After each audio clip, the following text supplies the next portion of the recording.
Silipin natin yung madilim na bahagi na iyon ng buhay ng isang Bembol Rocco. Sir, gaano kahirap, gaano kadilim ang buhay ng isang taong natutong gumamit ng ipinagbabawal na gamot? Napakahirap. Talagang naging malala ako sa paggamit ng yan. Pinasok ko ang magulang ko ng madaling araw sa kwarto nila at sinabi ko, kung hindi nyo ako ilalayo dito, malapit na ako mamatay.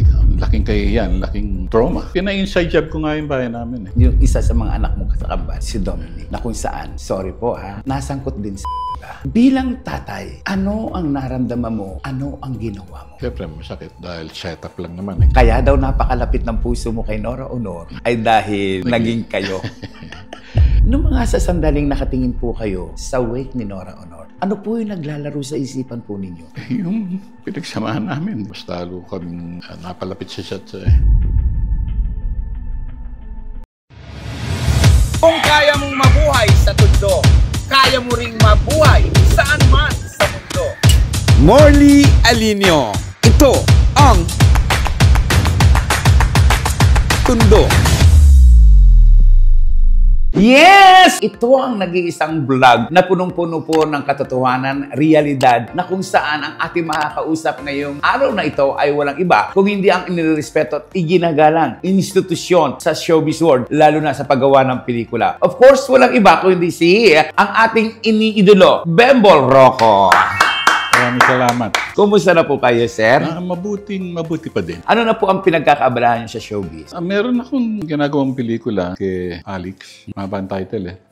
Tapos kasama pa rin ako sa Incognito. Kumusta na po kayo sa Incognito? Ano po ang role niyo rito? At ano po ang susunod na eksena ng nasabing series po? Well, parang semi-regular lang ako dito. Ako yung lololohan ni si bata. Pakalat-kalat lang kami sa Maynila na kung ano mga racket ang ginagawa ko. Speaking of kung anong racket, alam ba ninyo na ang nag-iisang Bembol Rocco ay hindi niya pinangarap, hindi pumasok sa isipan niya na siya ay mag-iisang Bembol Rocco. Disgrasya lang pala ang pagkakapasok niya sa showbiz world. Sir, kwentuhan mo nga kami kung bakit hindi niyo pala inisip na kayo mag-aartista. Disgrasya lang pala ang pagkakapasok niyo dito sa showbiz. Unang-una, kasi hate ko yung Tagalog subject sa school eh. In fact, bumagsak ako sa Ateneo sa Pilipino eh, grade 6. So anyway, pero siyempre, Pilipino akong magsalita. Sabihin. Kaya lang, ayoko yung subject na yun. Nung na-rehab ako sa Dare Foundation, isang araw dumating sila Lino at yung grupo, gustong kumuha ng permit para mag-shoot sa 13 Martires, isang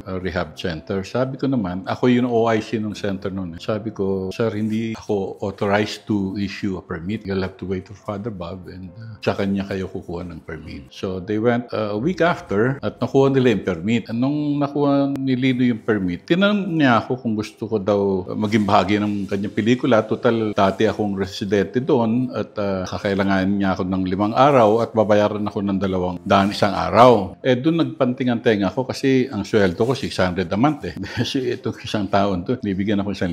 5 araw trabaho lang. Oo naman, sabi ko, oo naman. Na hindi ko alam yung pinapasok ko. Eh, nung dumating yung shooting eh, di ko maintindihan eh. Sabi, alas 8 yung call, di ba? Alas 10, wala pang taon, di ba? Yung pa-isa-isa pa lang dumadating. Sabi ko, ano klaseng trabaho? Sa rehab, ang oras namin, napaka-importante. Lahat nakaschedule ang araw namin, di ba? So, parang hindi maganda itong papasukan ko na to. So anyway, nag-shooting kami. Nung natapos yun, sinute namin yun October. Eh.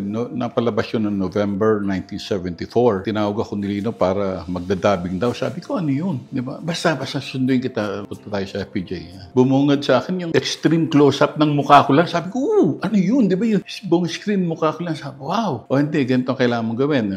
Konti lang naman yung lines ko nun. So anyway, natapos yun. Yun na yun. Binayaran ako ng 1,000. So happy na ako. So, happy na ako. Mismo. Masaya ka na. Mismo, di ba? Pero yung kasiyahan mong ito, bago ka naging masaya sa pagpasok mo sa showbiz, may mga bagay, may mga kwentong naitago, pero later part ng buhay niya ay sinabi na rin niya. Ito yung issue, ito yung pangyayari na kung saan tumikim siya ng at ito ang dahilan kung bakit napunta siya sa rehabilitation. Silipin natin yung madilim na bahagi na iyon ng buhay ng isang Bembol Rocco. Sir, gaano kahirap, gaano kadilim ang buhay ng isang taong natutong gumamit ng ipinagbabawal na gamot? Napakahirap. Nung nangyayari yun eh, hindi hirap ang tingin ko eh. Pero nga nung masubukan ko yung At nagustuhan ko, doon nagkaroon ng problema. Ang kinukuha ko noon, downers, mandrax, whatever downers, kahit ano pa, piso isa noon. Talagang naging malala ako sa paggamit ng mandrax. Yan. Hanggang isang araw, ewan ko anong pumasok sa isip ko at sinabi ko pinasok ko ang magulang ko ng madaling araw sa kwarto nila at sinabi ko, kung hindi nyo ako ilalayo dito, mamamatay na ako. Malapit na ako mamatay. That day itself, umaga na, sinamahan ako at punta muna kami sa Santa Catalina, somewhere in Manila. Hindi nila alam kasi kung saan ako dadalhin. So, ni-refer naman ng Santa Catalina si Father Bob sa there. So, doon kami nagtuloy. At yung experience, sobra din ang kakaiba Dinala ako doon, so naiwan na ako. Ang pinagawa sa akin pinuupo ko sa harap ng pader at tingnan ko lang daw yung pader. Sabi ko, okay, hindi ko alam kung bakit, kung anong dahilan. Diba? Hanggang sa hapon na, late afternoon, tinawag ako sa harap ng panel ng mga presidente ron. At doon nagsimula yung interview na ibang klase rin. At that time, leave out pa punta sa East Avenue Hospital sa basement, ang rehab noon Tapos uwian kami, di ba? Punta ng alas 8 ng umaga, uwi ng alas 5, gano'n, araw-araw, di ba? Yung programa ng rehabilitation na yun, medyo kakaibang klase. It was based on a US rehabilitation program. Ibang sistema nila, ibang ginagawa nila sa mga residente ron at talaga namang nakaka-trauma. In other words, magal ako ng 18 months before I finished the program. Marami sa pagitan na yun, marami nangyari, di ba? Karoon ako ng nagkakamali, inahitan ako ng buhok, kalahati may buhok. Bakit po yun? Learning experience ang tawag nila ron. Kasi nga nagkamali ako So, yun ang bayad sa pagkakamali. Jeep lang ako doon. Bawal magsombrero. Laking kahihiyan, laking trauma. At hindi lang minsan nangyari yun. Nakatikim ako ng dalawang tawag nila doon general meeting or something. Ano naman po yun? Yun nga, yung lahat ng residente, nandun, ikaw lang nasa harap at alam, aminin nyo kung ano yung pagkakakamali mo. Lalambast ka ng buong mga residente, di ba?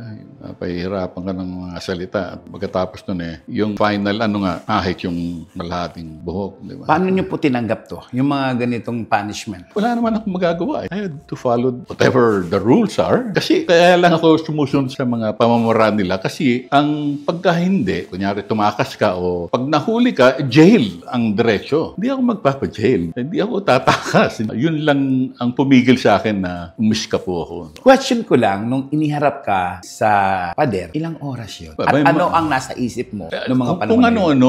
Basta, hindi ko talaga maintindihan Kala ko, kung siya, 2 oras lang. Umaga alas 8 pa lang Pinaupo na ako Doon lang, di ba, nakaupo lang ako. Ang sinasabi sa akin, isipin mo buhay mo. What the fuck, di ba? Ang isipin sa buhay ko Kaya nga ako nandito, di ba isipin mo buhay mo.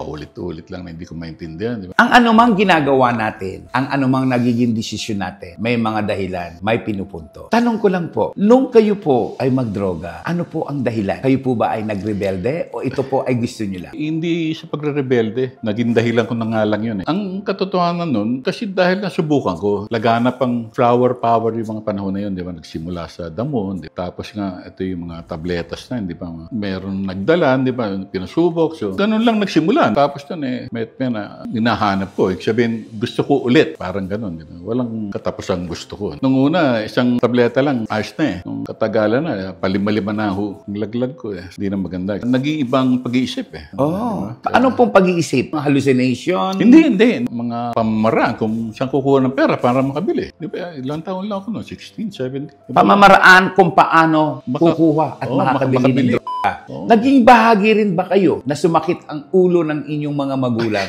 dahil kumukuha kayo ng mga bagay-bagay sa loob ng bahay? Sobra.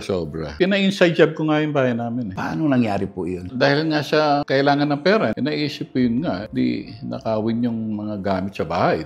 Ako magsiset up, yung mga kaibigan ko naman payag naman. Sabi ko, ganitong oras, punta kayo, kunin nyo kung ano makukuha. So nakaw-nakaw? Oo, nakala kung anong mananakaw. Ano ang reaction po ng mami at daddy mo? Sabi, natural. Hindi naman sinasabi, pero alam kong ako sa akin nakatingin. Kasi nung umaga, may mga pulis na nag-iimbestiga. Ako, nagalit pa Anong nangyari? Galit pa ako. Naggalit-galitan ka ba? O tapos yung maggalit-galita? Mas lalo nga ang buko tuloy Paano na buko? Na-inside job yun. Obvious naman. Anong ginagalit mo dyan? Pero lang kung ikaw nagnakaw. Hindi nga lang pinapansin ng mga magulang ko. Sabi, sobrang pahirap ang binigay sa mga magulang. sobra. Ang tatay mo ay isang engineer. Yes. So, At ang nanay mo ay isang housewife. gaano katindi ang mga sakit ng loob at problemang ibinigay mo sa mga magulang mo bukod dun sa ginawa mong inside job? Doon mismo sa community, pasuray-suray lang ako doon sa sabog-sabog. Nakakahiya. Hindi na ako nahiya sa mga magulang ko, sa mga kapatid ko man lang, di ba? Obvious na under the influence. So, wala, puro kahihiyan talaga. Binigay ko lang sa magulang ko. Puro kahihiyan, puro sakit ng ulo. Pero isang araw, biglang nabago ang lahat ng ito. Sa anong paraan at sa anong sitwasyon nangyari ang realization? Hindi ko alam kung saan ang galing pero naisip ko lang na kung hindi ako malayo dito, mamamatay ako. Paano nagbago? Paano transition?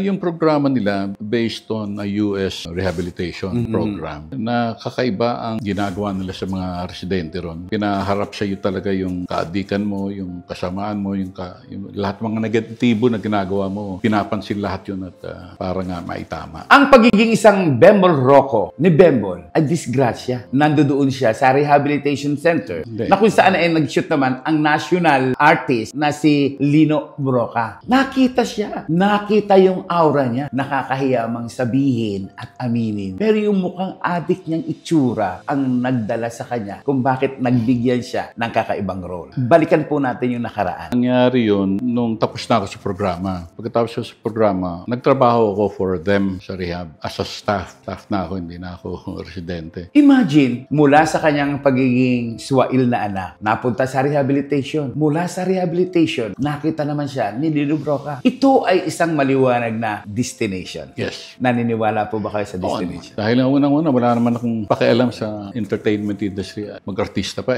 Tanga-tanga ako nga mag-Tagalog. Hindi ba? Hindi ko naisip na lalayuan ng...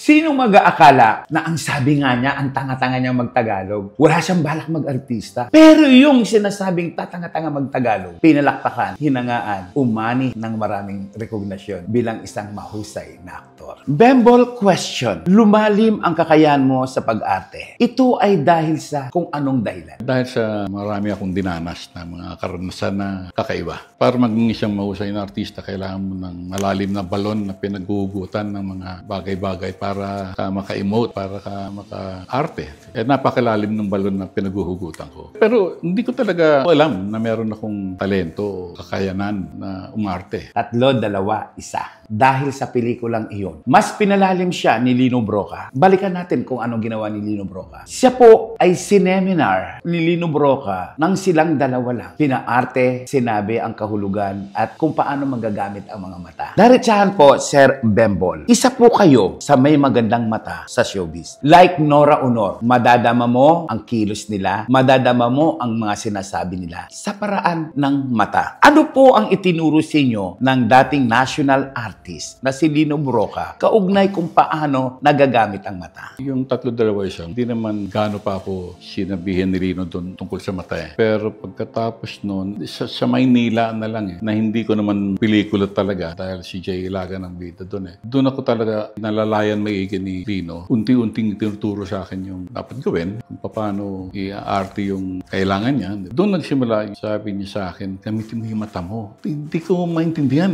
Anong sabihin noon? Gamit ko naman ang mata ko. Hindi sabihin. Nakakatingin ka naman. Nakikita naman ako, di ba? Oh, what do you mean? Sabi niya, Bembol, yung mata mo, napaka-expressive. Kahit hindi ka nagsasalita, nalalaman kung anong iniisip mo dahil sa mata mo lang. Kaya, gamitin mo yung mata mo. Hanapin mo ilaw mo. Gamitin mo yung mata mo. Parating ganun, di ba? Pero later on, nung habang nakikita ko yung nasushoot, nga, parang meron ng something in the eye na nakakatagos. Sabihin, nakakapagsalita. Na pareho kayong mayroon ni Nora Honor.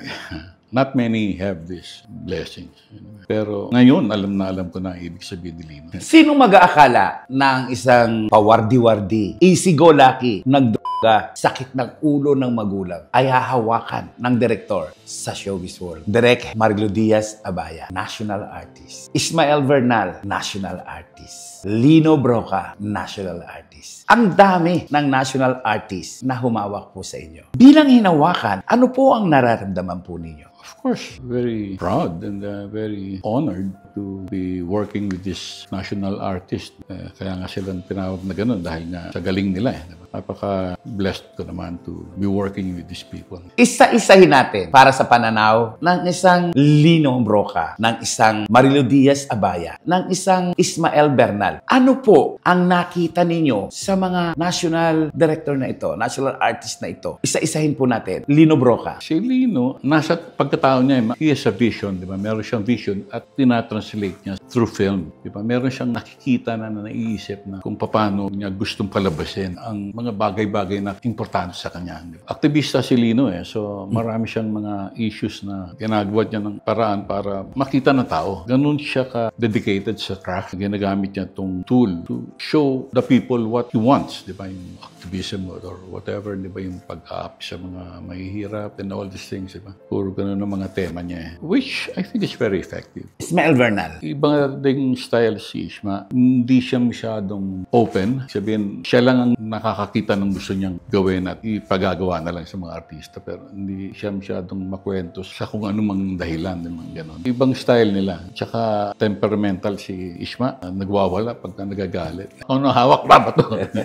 Sino pa po yung mga director na masasabi niyong the best among the best sa mga director na umawak sa inyo? Nakakaiba ang kahusayan sa pagdidirect. Ay, yung mga bagets ngayon na mga director. Si Paolo Villaluna is one that I think can be another leader. Adolf is another one. Yes. A few. Pwedeng umangat pa. Balikan natin yung mga pelikulang nagbigay ng parangal sa isang Bembol Rocco. Bukod sa Maynila, sa Kuko ng Liwanag. Ano pa po ba yung mga pelikulang nagkaroon kayo ng rekognasyon bilang isang mahusay na aktor? At nakilala ang kahusayan nyo bilang isang artista? Sugapa with Matt Ranillo and... Marami. Hindi mo lang matandaan.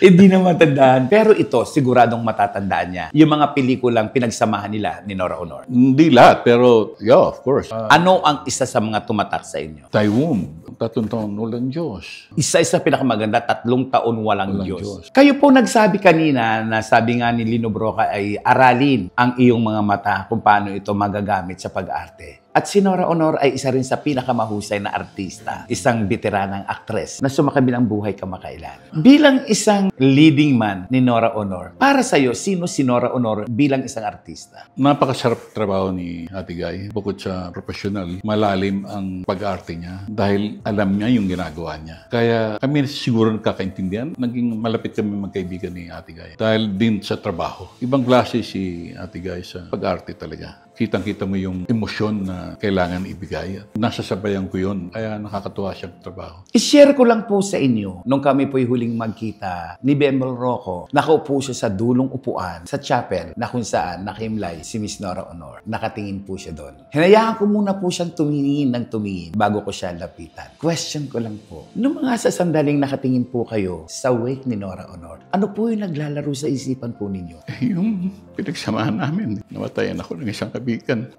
Nakakalungkot. Ano yung isang alaala na hanggang ngayon ay buhay sa inyong isipan? Yung 3 taon walang Diyos, merong siyang eksena ron na asawa ko siya doon Pero nalayo kami dahil nga panahon ng gera, sundalo ko. Nung inabot ko siya, patay na Siyempre, kailangan mag-breakdown, di ba? Nakapikit naman si Ate Guy nung kinuha ko siya Pero randam niya yung pakiramdam ko nung sinushoot namin. Kasi pagkatapos yung take, sabi niya, galing mo naman umiyak. Paano mo nakita nakapikit ka? Salamat, sabi niya. Ganung klase. Maraming pelikula silang pinagsamahan ni Nora. At dahil sa dami ng pelikulang pinagsamahan ni Nora, may umugong na chika. Ipagpaumanhin po, may mga pumutok din kasing usap-usapan. Kaya daw napakalapit ng puso mo kay Nora Honor ay dahil naging kayo. Hindi naman totoo yun. Matagal naman na chismis na yun. Narinig ko rin naman yun. Tinatawanan ko lang kasi hindi naman totoo. Kaibigan ko siya, totoo. Pero hindi kami nagkaroon ng romantic relationship. Hindi ka ba nag-try na ligawan siya during that time? Hindi. Hindi ganoon ang pagtingin ko sa kanya. Hindi ko inisip na pasukin ko, kumbaga, yung ligawan. Hindi naman yun ang gusto ko mangyari. Nagiging totoo lang ako sa sarili ko. Hindi naman dahil sa pasikat ako, sumisikat ako noon para lang sumikat pa Di ba?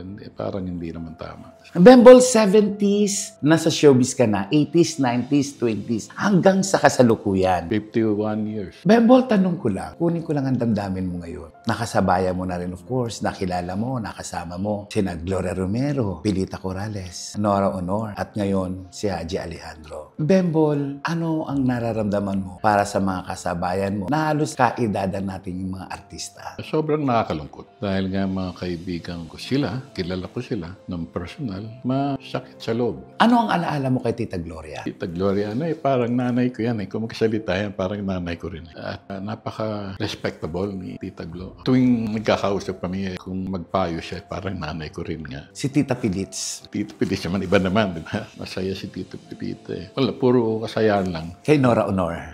Mas lalo na si Nora. Marami rin kaming pinagsamahan. Kaya nung huling soap na ginawa namin, yung Little Nanay, mas lalo kaming napalapit sa set dahil madalas sa shooting. Diba? So, noong mga panahon na yun, si Ate Gaya, siguro maraming iniisip lang, hindi siya maka-memorya na maiiga ng mga lines niya. Parati akong tinatawag noon, Kuya, pag nakalimutan ko yung lines ko, saluhin mo ko. Oo naman, ikaw pa. Pagka nagkaka-eksena, tinitingnan ko lang siya. Pag tumingin siya agad si Ate Gaya, alam kong hindi niya alam yung linya niya. So, sasaluhin ko yun. Bigay ko yung linya niya. Tsaka niya masusundan. Tsaka niya makukuhan. Di ba? Bigyan ko lang ng lead, kumbaga. Tapos sa eksena, aakap kagad sa salamat, Kuya. Nitong inilibing si Mama Guy, binigyan siya ng state funeral bilang isang ordinaryong tao, bilang isang kaibigan, at bilang isang kasamahan sa industriya. Ano ang nakita mo? Ano ang naramdaman mo? Proud ako naging magkaibigan kami dahil sa kanyang narating. Napakalaking bagay ng national artist. At karapat-dapat lang. Kung may isang mensahe ka na hindi nasabi kay Mama Guy, ng mga panahong magkasama pa kayo, na gusto mong iparating ngayon, sabi nga nila, ang kaluluwa daw ay walang kamatayan, paikot-ikot lang. Anong gusto mong sabihin sa ating national artist? Sana hindi ka pa namatay. Marami pa siyang gagawin na maganda, sigurado. Marami pang mapapakita si Ate Guy. Pero hindi yun ang plano ng Panginoon. Sir Bembol, sa akin na uupuan natin, alam naman natin lahat na kapag may isinisilang, may namamatay. Ang buhay natin ay panimula, may wakas din na tinadadhana. Kung totoo ang reincarnation, yung mamamatay ka ngayon at mabubuhay ka sa susunod na henerasyon, anong gusto mo? Balikan mo ba ang isang Bembol Rocco o bagong kabanata naman ng buhay mo? Mas gugustuhin kong pareho pa rin para maitama yung mga maling nagawa ko. Ano ang mga nagawa mong mali na hindi mo pa naitatama? Marami nung kabataan, napakarami. Ako pinahirapan, napakarami. Nasaktan mga kapatid ko, kamag-anak.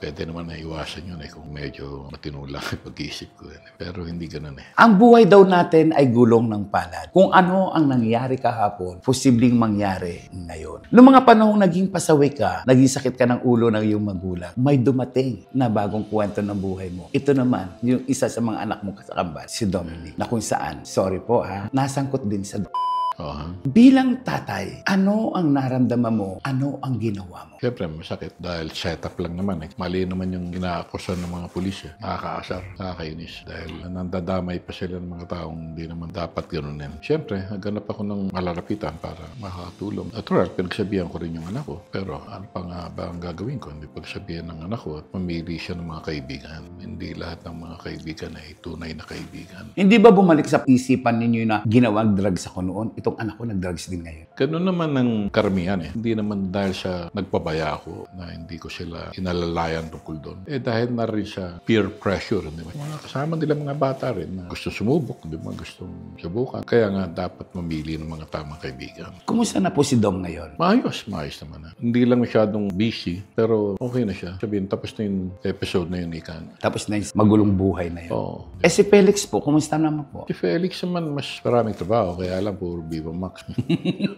Naloka ako. Pero tinalbugan ka ni Felix Hindi mo nagawa yun Hindi nga. Nagulat ako. Bilang tatay, ano reaction mo pag nakikita mo yung si Felix? Nakikipag-lampungan, nakikipag-bed scene. Bad-bad, takaloka. Trabaho di ba trabaho? Ako hindi ko napasok. Hindi ko yata kaya yung ginagawa mo. Talo si tatay. Nagpa-sexy ka ba nun? Hindi, no? Wala. Drama-drama ka lang, action-action, no? Wala akong masamang chismis. Malinis ang papel ko. Pagka nag-uusap kayong mag-ama, ano napapagkwentuhan ninyo? Yung Kung ano-ano nga. Madalas nga sila sa akin actually. Madalas ako puntahan pa siya lang. So, puro kwentuhan lang. may apo ka na ba kay Felix? Wala. Yung 4 na lalaki ko, walang asawa. Yung kaysa kong babae, doon ako may dalawa. Ano pangalan ng kaisa sa mong babae? Katrina. Doon ka na may apo. 2. Bakit wala ka pang apo kay Dom at saka kay Felix? Wala nga namang lalaki kong may asawa. Hindi ko alam. Hindi ko na tinatanong. Bilang isang tatay, anong klaseng tatay ba ang isang Bembol Rocco? Nung lumalaki sila medyo, actually hindi sa panganay ko lang katikim ng malupit na maraan ng papalaki ng anak dahil yun sa pinagdaan ako sa aking mga magulang. Akala ko ganun ng tamang paraan. Hindi pala. Yung panganay ko lang ang nakatikim ng palo, ika nga. Kung babalikan po kasi natin ang mga kwento na nakaraan ng ating mga magulang, sinasabi na ang bata nakukuha sa palo. May mga batang nakukuha din sa pangaral. Pero ikaw, Bembol, kinuha mo yung paraan ng iyong mga magulang sa pagpapalaki mo sa mga anak mo. At sinasabi mong doon ka medyo nagkaroon ng pagkakamali. Oo, tama. Nagkamali talaga ako. Hindi lang ako nagbukas isip na sa ibang mga paraan na pag-aalaga ng mga anak. Yung kagad ang nangibabaw sa akin, paano ko pinalaki. Hindi naman nagtagal na na-realize ko na mali yung ginagawa ko. Ano yung mga mali? Pamamalo? Pamamahiya? Oo, hindi. Yung pamamalo. Pamamalo. Isa sa mga mali mong nagawa sa mga anak mo. Siya panganay. At ang sumunod, wala nang ganon. Balikan natin ang isang kwento ng isang Bembol Rocco, isang bukas na aklat na minsan isang panahon nagalit sa kanya ang kanyang mga anak. Ito yung kwento nung umalis sa kanilang bahay. Ano po ang kwento ng nasabing pag-alis nyo sa bahay nyo? Hindi ko maintindihan kung bakit ganun. Pero ngayon ay masaya ka. Ayos na ayos na. Ako sa kanilang lahat. Pero masaya ka sa feeling ng isang babaeng nagmamahal sa'yo. Oo naman. Ito ba ay dahil kay May? Oo naman. Alagaan ako. Nandiyan siya para sa mga pangangailangan ko. Ano apelido ni May? Cristobal. May anak na po ba kayo? Wala. Pero balak ninyo. Wala. Hindi na. Tanda na ako. Hindi naman kailangan magkaanak pa para maging masaya pa ulit. Kasi kawawa naman yung bata pati. Hindi na ako magtatagal. Sabihin, Uy, hindi naman, tatagal pa tayo. hindi. Ang ibig ko lang yung sabihin nga, di ba? Masyadong malaki ng agwat. Di ba? Para mag-anak pa ako. Hindi tama sa akin yun. It's a matter of principle. Wala akong anak sa labas. Pero ikaw ay isang ama na naninindigan, nagmamahal, at nag-aaruga ng iyong mga anak. Oo naman. Kapag kayo po ba ay nagkakaroon ng problema ng mga anak mo, particular na ni Dom o ni si Felix, bilang tatay, bigyan nyo naman po kami ng tip. Baka may mga ganyan sitwasyon din ngayon. Yung mga nanay, tatay, nagkakaroon problema sa kanilang mga anak. Yung tampo naman nila dahil lang sa hindi pagkakaintindihan. Maliwanag ang mga sinabi ko sa kanila bago ako umalis. Pero dumating yung panahon na parang hindi yun ang napaniwalaan nila. Inabandon ko sila. Hindi naman yun ang totoo. At alam naman nila yun. Pero naayos na lahat yun. Pero ibig sabihin talagang hindi totoong abandonado mo sila. Oo naman. Hindi kailan hindi ko sila inabandon. Umalis ako ng bahay, totoo. Pero hindi ibig sabihin inabandon ko sila. Sir, may nakikita po ako sa mga internet. Nag-ano po kayo ng mga gamot-gamot, mga milk, gatas? Ano po yun? Ano yun? Paid advertisement yun Wala naman akong problema sa sukal. Wala akong problema sa kahit ano. So, hindi totoo yung... Hindi totoo siguro. Totoo siguro, pero ikaw mismo wala. Ako wala Pero bakit ang sabi doon, no? Para gumaling yan, diabetes mo, tututu. Ayun ang gusto nila sabihin ko Ayoko sabihin na ganun Kasi nga, wala akong sakit Ba't ko sasabihin? Hindi, advertise. Kahit ma-advertise, hindi ko sinungaling, di ba? Wala, pilit ng pilit. Bakit daw sa ibang Asian countries, mga artista, kung ano man ang papagawa, gagawin. Sige, yan ba gusto niyo? Sige. Ginawa mo dahil ba yan? Oo, bayan. Kakainis Kung pwede lang, isoli na. So, iniisip ko ngayon, si Bembol Rocco, may diabetes, may hinang katawan, uminom ng gamot, naging So, hindi pala totoo yun? Hindi. Wala akong maintenance nga Ay, congratulations sa'yo. Ako naman, sobra. Sobra akong... Ilang taon ka na ba ngayon? 72 this year. 72, pero wala ka pa maintenance. Balikan natin si Nora Honor. Si Nora Honor, na sinasabi nga ninyo na naging kaibigan nyo lang at hindi totoo yung isyong nagkaroon kayo ng relasyon. Kung babalikan po ninyo yung nakaraan, nung kayo po ay nagsisimulang gumawa ng pelikula at sa kasalukuyan na nakita mo siya sa kanyang ataol, ano ang isang mensaheng gusto mong bitawan sa isang Nora Honor? Na sana makagawa pa kami ng isang panghuling, kumbaga, last hora May isang pelikulang kapag-uusapan, may saysay at mensahe na maganda. Sana. Sayang, ano? Nakakapanginayang talaga. Para na rin sa kapakanan ng ating mga kababayan, last na po ito. Walang maintenance si Bembel Rocco. Malusog ang katawan. Sir, bigyan mo kami ng tip. Bakit sa at age of 72, malakas at wala kang maintenance? I cannot explain it. Of course, natural na kailangan mag-ensayo, kailangan mag-ehersisyo. Lahat naman to noon ko pa ginagawa. Sigurado kung nakatulong nga yung mga yun, na pakiging active ko ngayon. Pero hindi ko rin maintindihan ng lubusan kung bakit nga wala akong maintenance. Pero nagpapatingin naman po kayo sa doktor. Oo naman. Kaya alam ninyong wala. Regular akong papatingin. Pero naoperahan ako noong 2010 ng double bypass vascular lower extremities. Dahil barado yung dalawang aorta, left and right leg ko. Inoperahan ako. After that, wala. Nakakaingit naman po kayo. Sa buhay po ninyo, gusto ko po itong marinig mula sa kanya. Ano ang realization ng isang Bembel Rocco? Dapat lang maging totoo sa sarili. Dapat hindi magpabaya sa paniniwala sa Panginoon. Dapat respetuhin lahat ng tao. Maging masaya. Masaya ako sa sarili ko. Marami akong ginagawa. Kinasasaya ko. Ang mga oras ko parating may saysay. Hindi ako patulog-tulog lang. Paupo-upo lang. Hindi ako ganong klaseng tao. Sa mga artistang baguhan po ngayon, sino yung masasabi mong magaling umarte talaga? Una, babae. Marami nga akong di kilala. Pero sa mga nakatrabaho ko, si Judy Ann magaling. Bakit si Judy Ann magaling? Dahil magaling siya. Di ba nakakapag-express siya ng mga emosyon na epektibo. Marvin, pwede. Marvin Agustin. Si Marvin Piolo. Agustin. Pwede. Piolo. Pwede. Marami.